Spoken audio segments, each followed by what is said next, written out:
Gold, trusted gold buyers. మీరు తాకట్టు పెట్టిన బంగారాన్ని విడిపించి ఈ రోజు ఉన్న మార్కెట్ ధరకు కొనబడను. Thank you.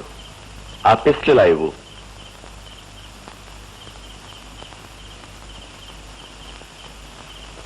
My pistol please. అందరూ దొరికిపోయారా? మన శత్రువులంతా చచ్చిపోయట్లే. మన శత్రువుల? నీ శత్రువులా నా శత్రువులా? చట్టానికి శత్రువులు. నేను చట్టానికి శత్రువునే. అఫ్ కోర్స్, శత్రువుకి శత్రువు మిత్రుడవ్వాలి. అది కూడా చూసుకోకుండా మాకు సాయం చేశావు. థ్యాంక్స్. నీ వల్ల ఈ జైలుకు మంచి పేరు వస్తుంది. మా గోపి గారికి బంగారు పథకం కూడా రావచ్చు. ఆ లెక్కన నాకు 23 బంగారు పథకాలు రావాలి. ఇంతకన్నా పదునైన ఆయుధంతో నేను 23ని చంపాను. అది వేరు, ఇది వేరు. ఇప్పుడు చంపింది ఒక బందిపోటుని. రెండిటికి సంబంధం లేదు. ఉంది జైలర్, ఉంది. ఆస్ట్రాల్ ఇది నువ్వు నిర్మించుకున్న జైలు. ఈ 4 గోడల జైలుకే ప్రమాదం వచ్చేసరికి నీ చేత్తో నువ్వే స్వయంగా ఈ ఆయుధాన్ని నా చేతికిచ్చావు. శత్రువుని చంపమన్నా. ఇదే శత్రువులు బయట ప్రపంచంలోనూ ఉన్నారు. పేదవాళ్ళని జలగల్లా పీక్కు తినేవాళ్ళు. వాళ్ళనే నేను చంపింది. నీది విత్తనవాదం. ఇలా వాదించడం చట్ట విరుద్ధం. ఓ ఈ చట్టపు శేషమోపడి కొట్టుకుంటున్నా.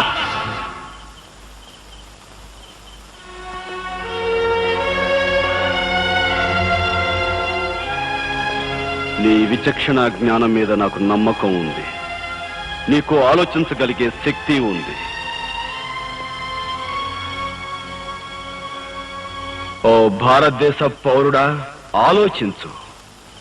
చట్టం పరిధిలో ఒక దుర్మార్గుని చంపినందుకు బంగారు పథకం, న్యాయం పరిధిలో కొందరు దుర్మార్గుల్ని చంపినందుకు పూరి శిక్ష.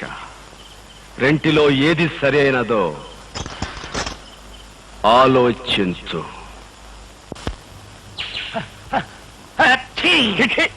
పతిపాట ముందు దరిద్రంగా తుమ్మపోతే నీ నోటికి మాట్లాడేటయ్యా. ఇదిగా నా తుమ్ముని తిట్టబాకండి.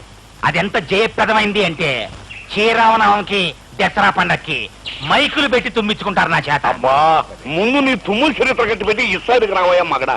ఆ జైలర్ గోపిగానే ఏ అమావాస్య నాడో లేపెత్తే ఇప్పుడు ఈ గోడ ఉండకపోను కదా. గోపి అంటే గుర్తుకొచ్చింది. ఇదిగో కాపు గారు, నేను చెప్పేది కాస్త వినండి. వినవయ్యా. జైలర్ గోపికి, ఖైదీ గండ్రగొడ్డలకి చాలా దగ్గర పోలికలున్నాయి. మరి ఇంతకాలం ఆ సంగతి చెప్పేవాయి జగన్నాథం. పీనుగులు బుద్ధాన్ని ఎత్తుకుని ముట్టోళ్ళగా ఓట్లు అడుక్కునేటట్టు మాత్రం చేశావు. ఇందులో నా తప్పే ఉంది దామోదరం గారు. మనం ఊహించని విధంగా మన ప్లాన్లని ఆ గోపి తారుమారు చేసేసాడు. చర్లబాయ చొప్పతింటూ జరిగిపోయిందేదో జరిగిపోయింది. ముందు వాళ్ళిద్దరికి కనెక్షన్ ఏమైనా ఉందేమో కనిపెట్టాయి. దాంతో ఆ గోపికని ఉద్యోగం నుంచి పీకిచ్చేద్దాం. ఆ తర్వాత ఆ గండ్రగడ్డలు కాటి సంగతి చూద్దాం. ఓ పని అయిపోద్ది.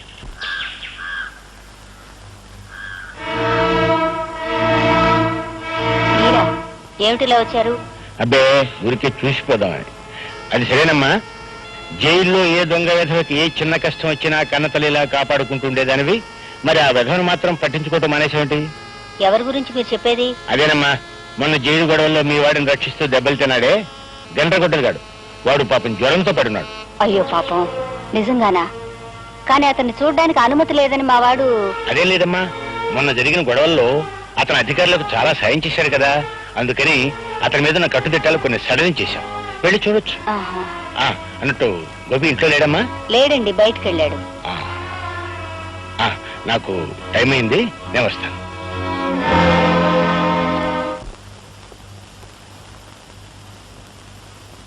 బాబు, నువ్వే కదూ గండ్రగొడ్డలివి? అవును. ఎవరు నువ్వు? నువ్వు ప్రాణాలు కాపాడిన గోపి తల్లిని బాబు. ఉరి ఖాయమైతే నా ప్రాణాలు తీయవలసిన ఆఫీసర్ గోపికి తల్లివా?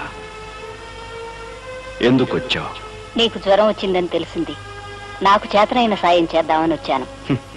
పీకలు కోసి ప్రాణాలు తీసే ఈ రాక్షసుడికి నీ సాయం, నీ ఉపకారం అనవసరం. నేనిప్పుడెవ్వరినీ చూడదలుచుకోలేదు. వెళ్ళిపో. అదేమిటి బాబు, ప్రేమగా మమతగా నేను మాట్లాడడం కూడా నీకు ఇష్టం లేదన్నట్టు అలా అంటున్నావు? శాశ్వతంగా పోయే మనిషి బంధాలు తెంచుకోవాలే తప్ప పెంచుకోకూడదు. మరిచిపోయిన ప్రేమ, మమత మళ్లీ నువ్వు రుచి చూపితే బ్రతుకంటే ఆశ, చావంటే భయం నాలో కలగచ్చు. అది నాకిష్టం లేదు. అందుకే వెళ్ళిపోమ్మంటున్నాను. వెళ్ళు.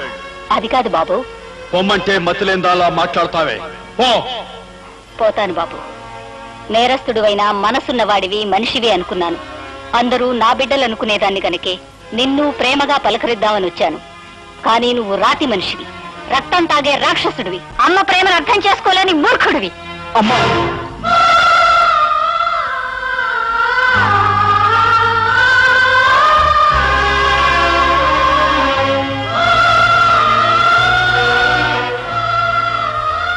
అంత మాట అనకమ్మా. బాబు నువ్వు నేనమ్మా నీ రాముని.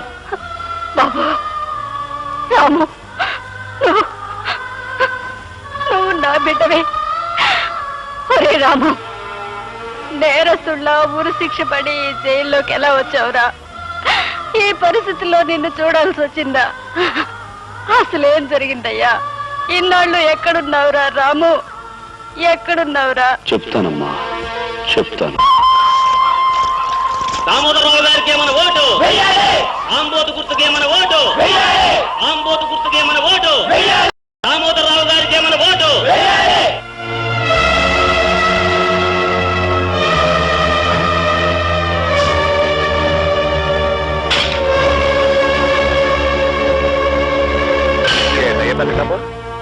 ఓట్లు ఆడటానికి వస్తే ఇళ్లలో దూరి తలుపులేసుకుంటారేంటి? మనల్ని ఏమన్నా కుట్టోళ్ళు అనుకున్నారా, ముట్టోళ్ళు అనుకున్నారా? వాళ్ళని చూస్తే పారిపోరు సార్, ఉన్నంతలో దానాధర్మాలు చేస్తారు. మనల్ని చూస్తే బందిపోడు దొంగలు అనిపించి ఉండాలి. అందుకే నార్మల్ ఈ ఎలక్షన్ ప్రచారానికి వచ్చిన నాయకులు డాకు నాయుడులాగే కనిపించడం ఏంటయ్యా? ఏటా పెద్దకప్ప ఏంటోనయ్యా నాకు బొత్తిగా అర్థం కావట్లేదు. వెనకటి రోజుల్లోనే క్యాండిడేట్ని తీసుకొస్తే మేళతాళాలతో బ్రహ్మాండంగా రిసీవింగ్ చేసుకునేవారు. మరి నువ్వు మానభంగాలు చేయడానికి వచ్చిన దుర్మార్గుల్లా కనపడనావో ఏంటో తలుపులు మూసుకుంటున్నారు. ఓ పని చేద్దాం ఏంటి? వెనక వైపుగా వెళ్ళి గోడలతో కోట్లాడుతాం. అప్పుడు ఖచ్చితంగా బంతిపోటీ అనుకుంటారు నేను. దానికన్నా గొంతెత్తి దీనంగా ఏడ్చి అడుక్కోవటమే ఎండెన్గా ఉంటది. అమ్మలారా, బాబులారా, ఓట్లు దానం చేయించండి బాబు. పాపం పదవి లేక మా దామోదరం బాబు నకనకలాడిపోతున్నాడు. మీ ఇంట్లో ఓట్లన్నీ మాకే ధర్మం చేయండి బాబు. అడుక్కుంటాం అంటే మరీ అలా ముట్టోళ్ళగా అడుకుంటాం కదయ్యా. నువ్వు ఆపు. పెద్దలారా, మీ పవిత్రమైన ఓటు నాకే, అనగా ఈ ఆంబోటుగా వేసి నన్ను గెలిపించవలసిందిగా మిమ్మల్ని అందరినీ. ఎందుకు గెలిపించాలి? నాయకుడుగా ఈ పేద ప్రజలకు నువ్వు ఏం చేశావని నిన్ను గెలిపించాలి. వాళ్ళ కష్టాలు గమనించావా? వాళ్ళ కన్నీళ్లు తుడిచావా? వాళ్ళ బాధలు అర్థం చేసుకున్నావా? ఏం చేశావు వాళ్ళకి? పెద్దలారా, నేను ప్రజాసేవకుణ్ణి, అంటే మీ పనోణ్ణి. మీకు సాయం చేసే నాకు ఓటేయాలి, నన్ను గెలిపించాలి. అంచేత మీరు అందరూ లోపల రండి, ఇళ్లలోంచి బయటికి రండి. నువ్వు పిలిస్తే వాళ్ళు రారు దామోదర్రావు. నువ్వు పిలిస్తే వస్తారా? వస్తారు. ఈ పల్లెలో మొదలైన ఈ పిలుపు దేశమంతా విస్తరిస్తుంది. పల్లె పల్లెలోనూ వినిపిస్తుంది. ప్రతి ఇంటి తలుపు తడుతుంది. ఆ పిలుపు కొండ లోయల్లో ధ్వనిస్తుంది, గుండె లోతుల్లో ప్రతిధ్వనిస్తుంది. పిల్ల, పాప, ఆడ, మగ, చిన్న, పెద్ద అందరినీ ఆ పిలుపు వెన్నుతట్టి లేపుతుంది. ధైర్యం చెప్పి కదిలిస్తుంది, దారి చూపి నడిపిస్తుంది. మరో ప్రపంచానికి పదండి అంటూ ముందుకు తీసుకెళ్తుంది.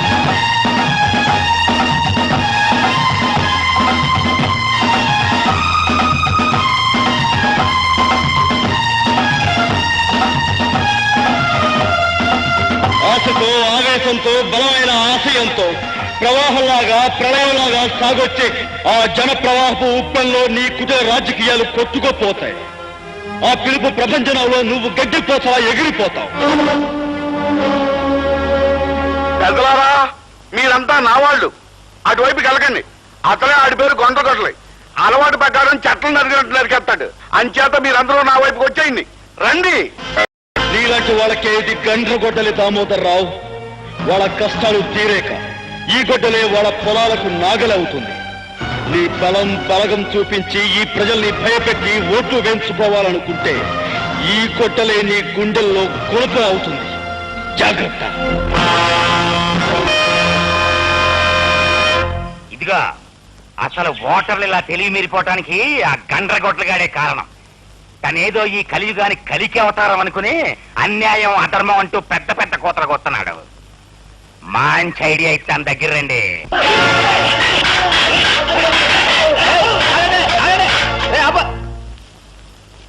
ఎరా మర్యాదగా మీ వాళ్ళందరి చేత ఓట్లు వేయించరా అంటే మొండికెత్తారా? అందుకే అటుకొచ్చి కుళ్ళబోటు చేయడం జరిగింది. అయినా పక్కన వెళ్ళరా నాకు తెలియకడుతాను. నా గుర్తు మీద ముద్ర గుద్దు పడేస్తే మీ సొమ్మేం పోతరా? అయ్యా మన గుర్తు ఆంబోతు, దాని మీద ముద్ర గుద్దితే అది అచ్చోసిన ఆంబోతు అవుతుందని భయపడి వాళ్ళు గుద్దకూడదు అనుకుంటున్నారు. చక్కటి నువ్వు నన్ను ఎగతాళి చెప్తున్నావా లేకపోతే ఏదైనా నిజం చెప్తున్నావా? ఎవరైనా చెప్పాయంటే ఇరిగిపోతుంది నాడు. అబ్బా ఎలక్షన్లు ముందెట్టుకుని చీప్ డిస్కషన్లు ఏంటి? అసలు పాయింట్ కి రావాలి కదా. ఇదిగో మీరు వెనకడికి ఎప్పుడో నా దగ్గర చిల్లర అప్పులు తీసుకున్నారు. వడ్డీ చక్ర వడ్డీ ప్రకారం అవి అంటురోగంలా పెరిగి 100,000 1000 అయ్యాయి.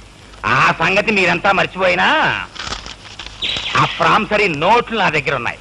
మరి నా అప్పు తీర్చమన్నే పట్టు పట్టాను అంటే మీ కొంప గోడు చెంబు తప్పేళ మీ పిల్లని తాళిబొట్టు ఇచ్చేయటమే కాకుండా మీ పిల్లల్ని రాళ్ళు రప్పలు కొట్టే వాళ్ళ కింద నాకు అప్పచెప్పాల్సి ఉంటుంది. అంచేత మీరు అందుకు సిద్ధపడతారా? నేను చెప్పినట్టు మా ఆంబోతుకి ఓటేస్తారా? ఆంబోతు నన్ను చూపెట్టావటయ్యా. ఆంబోతు గుర్తుకొని చెప్పయ్యా. తమరన్నా తమరు గుర్తున్నా ఒకటే సార్. అలాగా అంచేత మీరు నా అప్పు తీర్చడానికి అన్ని ఇచ్చేసి పకీర్లు అయిపోతారో నేను చెప్పినట్టు ఓట్లేస్తారో తేల్చుకో. ఈ ఒకటానికి వేయండి అయ్యా. మళ్ళీ 5 ఏళ్ళ వరకు మీ జోలికి వచ్చినా మీకు కనిపించినా నన్ను చెప్పు తీసుకోకండి. వాళ్ళని ఆలోచించుకొని అయ్యా మగడా. ఆలోచించుకోండి.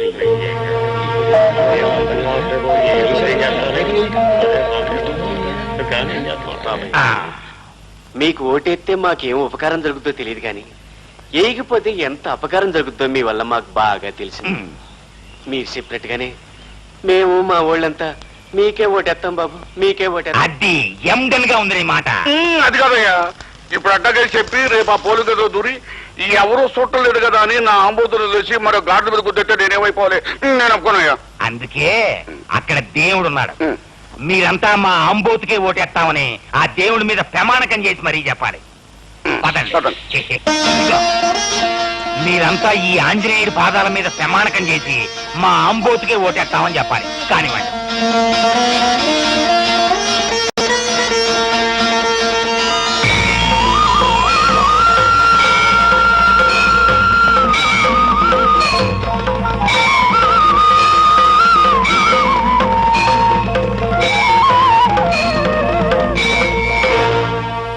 లేదు బాబు, మమ్మల్ని చంపినా సరే నరికినా సరే మేము మీ కోటేయం బాబు. అమ్మ నాయలారా, ఆఖరి క్షణంలో ఎంత అడ్డం తిరిగిపోయారా? ఏటయ్యా బతుకప్పు, ఈ పల్లెటూరు ఓట్లు పడబోతే ఇక మన పని చవరమే. ఇప్పుడు ఏం చేయాలయ్యా? ఇదిగో బాబా 2-3 తుమ్ములు నా మొక్కను తుమ్మైనా సరే ఐడియా చెప్పయ్యా. ఇదిగో కొత్తగా కడుపైందల్లా ఊరికే కింద మీద అయిపోకు. ఈ రాజకీయాలు నీ కొత్తగా నాకు అలవాటే.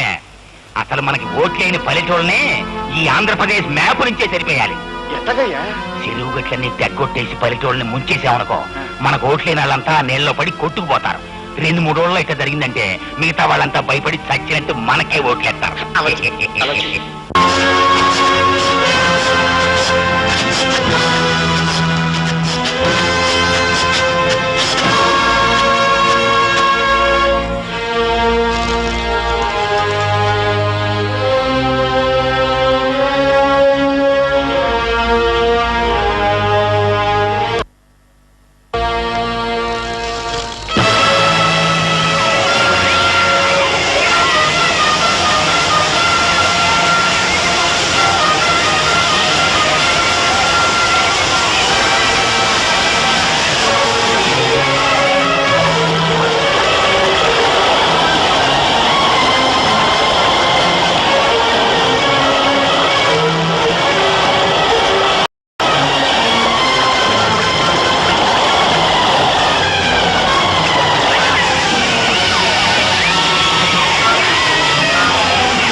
మానవత్వం మర్చిపోయిన మనుషులకు మాటలు లాభం లేదు, తూటాలు తప్ప అనుకున్నాను.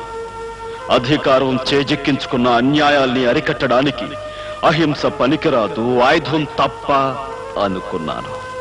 అభాగ్యులైన అనేక మంది పేదల కోసం నేను నమ్మిన సిద్ధాంతంతో ముందుకు వెళుతున్న నన్ను నేరస్తుడని ముద్ర వేసి ఇక్కడ బంధించారమ్మా. బాబు, ప్రతి మనిషి గుండె ఒక గుడైతే నువ్వు కొన్ని కోట్ల గుళ్లల్లో కొలువుండే దేవుడు అయ్యావన్నమాట. ఎంతో మంది తల్లులు చెల్లెళ్ళు నిన్ను చూడడానికి వస్తున్నా నీకు దగ్గరగా ఉండే ఇంతకాలం నిన్ను చూడలేని దౌర్భాగ్యరాలనయ్యాను నేను. అలా అనకమ్మా, కావాలనే నీకు కనిపించకూడదనుకున్నాను. అంటే అంటే నేను ఇక్కడే ఉన్నట్టు నీకు తెలుసా బాబు?